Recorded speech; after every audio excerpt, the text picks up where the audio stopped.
حضرت حذیفہ بن یمان کہتے ہیں میں باپ کے مرنے پہ اتنا نہیں رویا جتنا عمر کے سوال پہ رویا۔ حضرت حذیفہ بن یمان ایک صحابی تھے، میرے نبی کریم علیہ السلام نا ان سے راز کی باتیں کرتے تھے۔ ہر بندے کا ہاضمہ ٹھیک نہیں ہوتا، سب سے راز کی بات نہیں کرنی چاہیے۔ حضرت حذیفہ بن یمان کہتے ہیں حضور راز کی باتیں بتاتے ہیں۔ مدینہ منورہ میں جو منافقین تھے ان کی لسٹ بھی نبی پاک نے حضرت حذیفہ بن یمان کو دی تھی۔ جب کوئی مشکوک آدمی مر جاتا نا تو صحابہ کہتے ہیں ہم دیکھتے اگر حضرت حذیفہ نے جنازہ پڑھا ہے تو ہم بھی جنازہ پڑھ لیتے۔ نبی پاک نے بھی کچھ جنازے نہیں پڑھے، ترمذی میں ہے، فرمایا عثمان سے جو بغض رکھے اس کا جنازہ نہیں پڑھیں گے۔ حضرت حذیفہ بن یمان اگر جنازہ پڑھتے تو لوگ پڑھتے، وہ نہ پڑھتے تو لوگ جنازہ نہ پڑھتے۔ حضرت حذیفہ بن یمان کہتے ہیں جناب عمر فاروق کی خلافت کے آخری ایام تھے، کچھ دنوں کے بعد وہ شہید ہو گئے۔ فرماتے آدھی رات کا وقت تھا، میں گھر میں سویا تھا بڑا بے فکر، اچانک میرے دروازے پہ دستک ہوئی، میں گھبرا کے اٹھا، اتنی رات کو کون آیا؟ کہتے ہیں قربان جاؤں، دروازے پہ گیا تو امیر المومنین فاروق اعظم دروازے پہ۔ میں نے کہا عمر کوئی حکم تھا تو مجھے بلا لیتے۔ کہنے لگے میں نا امیر بن کے نہیں آیا، تیرا ویر بن کے آیا ہوں۔ امیر المومنین کی حیثیت سے سرکاری کام سے بلاتا تو وہاں بلاتا، مجھے ایک ذاتی کام پڑ گیا۔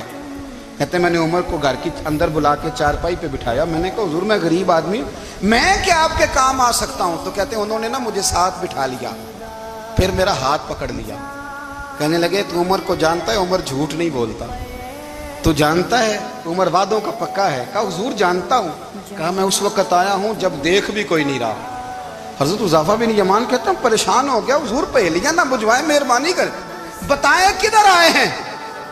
حضرت عمر فاروق فرمانے لگے 62 سال کا ہو گیا ہوں، 63 میں چل رہا ہے، داڑھی سفید ہو گئی ہے، پھل پک گیا، اٹھ فریدہ ستیا، داڑھی آ گئی پور، اگا نیڑے آ گئی، پیچھا رہ گیا دور، اب قبر اشر کا معاملہ صاف نظر آنے لگا ہے۔ کہا حضور مجھ سے کیا چاہتے ہیں؟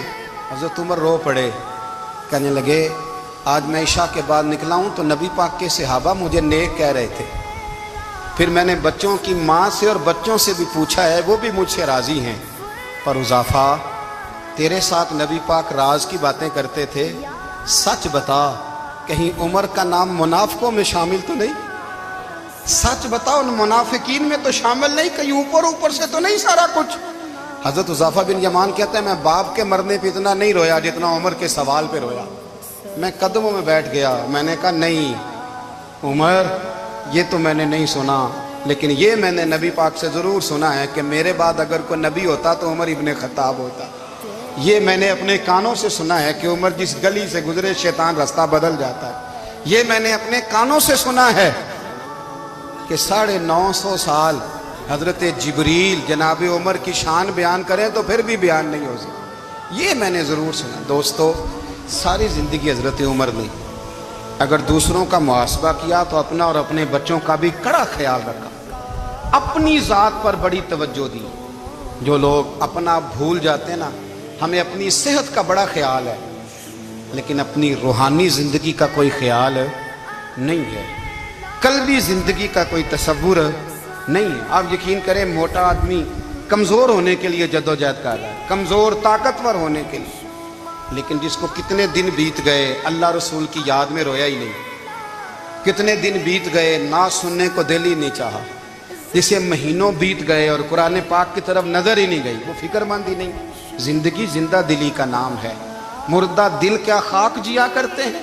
بھائی حضرت عمر کی زندگی دور حاضر میں ہمیں یہ سبق دیتی ہے کہ کڑی نگرانی رکھو اپنے پودوں کی، کڑا خیال رکھو اپنے ذاتی باغ کا، اور یہ جو تمہارے دل کی دنیا ہے یہ تمہاری روح کی زندگی ہے، اس کا محاسبہ کرتے رہو۔